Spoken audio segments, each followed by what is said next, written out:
नमस्कार दोस्तों, TNC bullet series में आपका हार्दिक स्वागत और अभिनंदन है। दोस्तों, टीएनसी बुलेट सीरीज में आज हमारे पास में टॉपिक रहेगा ORS, ओरल रिहाइड्रेशन सॉल्यूशन। और ये जो हम प्रोसीजर करते हैं उसको हम बोलते हैं, या जो थेरेपी यूज में ली जाती है उसको हम बोलते हैं दोस्तों ORT, ओरल रिहाइड्रेशन थेरेपी बोलते हैं। तो दोस्तों इसको करते हैं। मुझे लगता है अब तक की टीएनसी बुलेट सीरीज में सबसे इजी टॉपिक जो है वो हमारा यही है। इजी टॉपिक के बारे में मैं आपको दो बातें जो है वो जरूर बताना चाहूंगा। दोस्तों, इजी को कभी भी इजी नहीं मानना।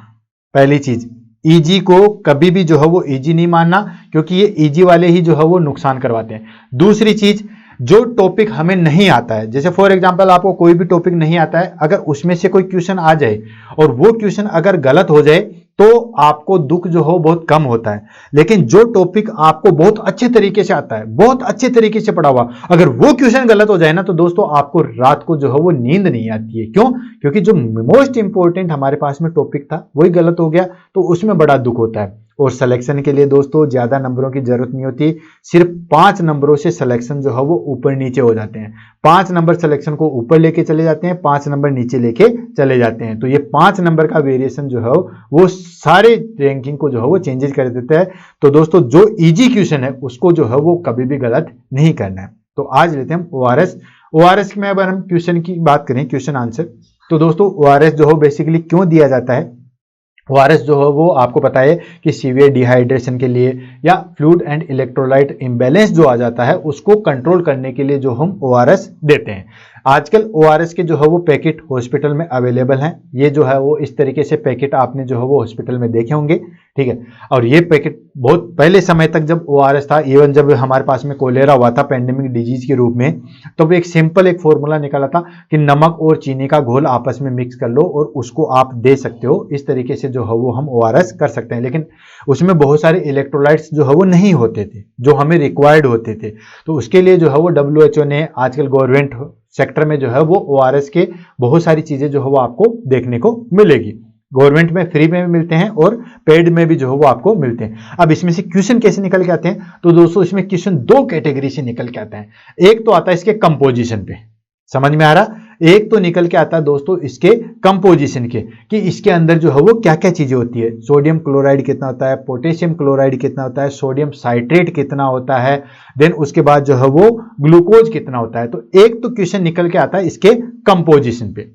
क्लियर? तो वो कंपोजिशन आपको रटना ही रटना है और बिल्कुल इजी है, एक बार में देखोगे अच्छे तरीके से याद हो जाएगा। तो एक तो आपको जो है वो कंपोजिशन अच्छे तरीके से याद रखने हैं। सोडियम क्लोराइड कितना है, पोटेशियम क्लोराइड कितना है, सोडियम साइट्रेट कितना है, ग्लूकोज कितना है, ये सारी चीजें जो है वो आपको बिल्कुल टिप्स पे होनी चाहिए। 1 लीटर पानी में ये चीजें कितनी कितनी मिलाते हैं। दूसरी चीज आती है दोस्तों, इसके अंदर आता है हमारे पास में ऑस्मोलैरिटी, यानी कि इसके अंदर जो है वो किस किस की ऑस्मोलैरिटी कितनी है, ठीक है, कितने मोल मिली मोल जो है वो ये प्रेजेंट होता है, ठीक। तो इसके से जो है वो क्वेश्चन आते हैं। आजकल ऑस्मोलैरिटी से जो है वो क्वेश्चन ज्यादा निकल के आते हैं। तो फटाफट इसका जो है वो इंट्रोडक्शन कर लेते हैं, देन उसके बाद जो है वो इसके कंपोजिशन में जाएंगे। ORS हो गया, ओरल रिहाइड्रेशन सॉल्यूशन, और उसको जो देते हैं उसको हम बोलते हैं दोस्तों ओरल रिहाइड्रेशन थेरेपी।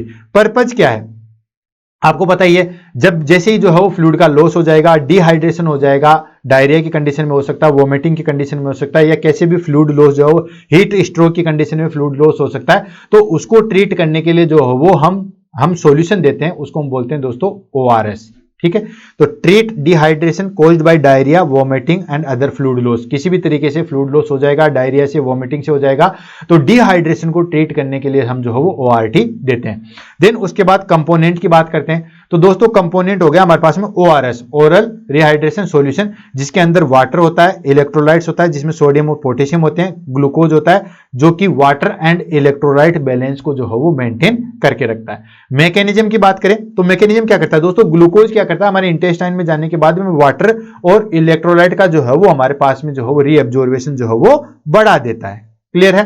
देन उसके बाद हम बात करते हैं इंडिकेशन की। अगर हम बात करें तो माइल्ड टू मॉडरेट कंडीशन के डिहाइड्रेशन में जो हम ORS दे सकते हैं, ठीक है। जैसे ही फ्लूइड लॉस हुआ, then immediately mild to moderate जो है वो कंडीशन में हम जो है वो क्या कर सकते हैं, ORS दे सकते हैं। अगर सीवियर हो गया तो हमें IV थेरेपी जो है वो देनी पड़ेगी, लाइक डायरिया हो गया, कोलेरा हो गया, गैस्ट्रोएंटेराइटिस हो गया, इस कंडीशन में जो हम दे सकते हैं। देन उसके बाद प्रिपरेशन कैसे करते हैं, बहुत इजी तरीके से।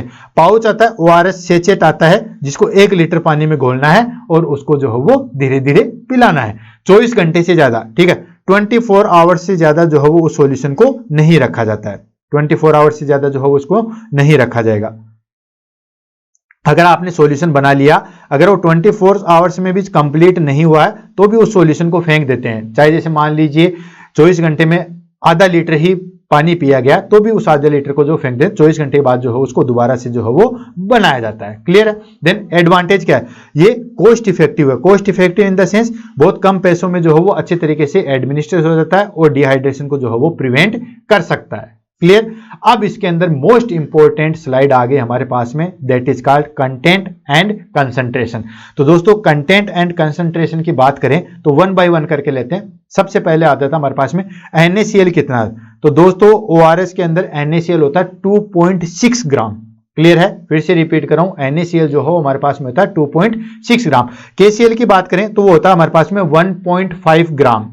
ट्राई सोडियम साइट्रेट, फिर से रिपीट कर रहा हूं, ट्राई सोडियम साइट्रेट वो होता है हमारे पास में 2.9 ग्राम। और ये आपको रटने ही है, याद करने ही है, क्योंकि एग्जाम में सीधा यही पूछा जाता है, सोडियम क्लोराइड कितना होता है, ट्राई सोडियम साइट्रेट कितना होता है, पोटेशियम क्लोराइड कितना होता है, सीधा यही पूछा है। ग्लूकोज की बात करें तो ग्लूकोज होता है दोस्तों 13.5। कुछ बुक्स में, पुराना ओल्ड बुक में पैटर्न में जो है वो 20 ग्राम्स होता है। ये लेटेस्ट इंफॉर्मेशन है और यही आपको जो है वो याद रखना है। और वाटर जो होता है वो होता है हमारे पास में 1 लीटर। 1 लीटर में जो है वो पाउच हम डालते हैं तो उसके अंदर हमने 2.6 ग्राम जो है वो सोडियम क्लोराइड डाल दिया, 1.5 ग्राम पोटेशियम क्लोराइड डाल दिया एंड 2.9 ग्राम जो है वो ट्राई सोडियम साइट्रेट डाल दिया और 13.5 ग्राम जो हो हमने ग्लूकोज डाल दिया। क्लियर है दोस्तों। अब उसके बाद में, ये तो पहले पूछे जाते थे, आजकल पूछते हैं इसकी कंसंट्रेशन के बारे में। क्लियर है, आजकल पूछते हैं कंसंट्रेशन के बारे में। अब कंसंट्रेशन कितनी होती है, कंसंट्रेशन याद करने का मैं आपको ट्रिक्स भी दूंगा, ठीक है, उसको हम ले लेते हैं, उसके बाद जो है वो पढ़ते हैं। चलो पहले मैं आपको ट्रिक्स ही बताता हूं। हमारे पास में जो कंसंट्रेशन आती है वो सबसे आती है दोस्तों ग्लूकोज और सोडियम की। यानी कि अगर हम बात करें ग्लूकोज, ठीक है, और सोडियम, सोडियम सबसे ज्यादा है, ठीक है, यहां पे देख रहे हो सोडियम सबसे ज्यादा है, ग्लूकोज जो है वो सबसे ज्यादा है। तो सोडियम और ग्लूकोज की जो है वो कंसंट्रेशन सबसे ज्यादा होती है, ये होती है दोस्तों 75 मिलीमोल। क्लियर है। उसके बाद आता है दोस्तों हमारे पास में यहां पे 2 चीजें, पोटेशियम क्लोराइड है, NaCl, यहां पे भी क्लोराइड है और यहां पे भी जो है वो क्लोराइड है, दोनों जगह क्लोराइड है। तो उसकी कंसंट्रेशन लेते हैं, क्लोराइड की कंसंट्रेशन लेते हैं तो इसकी होती है दोस्तों 65 मिलीमोल। उसके बाद आता है हमारे पास में ट्राई सोडियम यानी कि पोटेशियम, ठीक है, यहां पे देखो पोटेशियम यहां पे है, ठीक, और उसके बाद में जो है उसकी कंसंट्रेशन की बात करें तो पोटेशियम की कंसंट्रेशन आती है दोस्तों 20 मिलीमोल। और लास्ट में हमारे पास में आ गया दोस्तों सिट्रेट। सिट्रेट की कंसंट्रेशन कितनी आती है 10 मिलीमोल। ये लो, क्लियर हो गया।